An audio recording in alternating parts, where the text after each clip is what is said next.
সূরা আল আলাক। আলাক অর্থ রক্তপিণ্ড।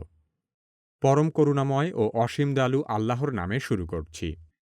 পাঠ করুন আপনার পালনকর্তার নামে, যিনি সৃষ্টি করেছেন।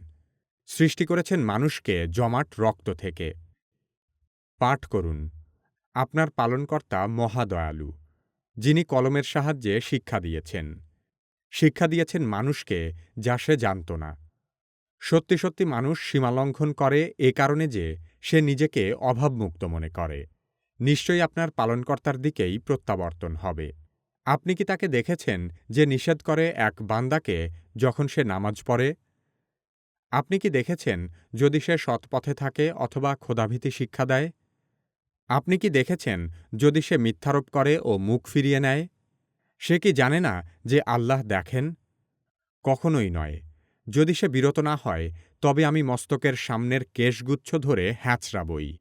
মিথ্যাচারী পাপীর কেশগুচ্ছ। অতএব সে তার সভাসদদেরকে আহ্বান করুক। আমিও আহ্বান করব জাহান্নামের প্রহরীদেরকে।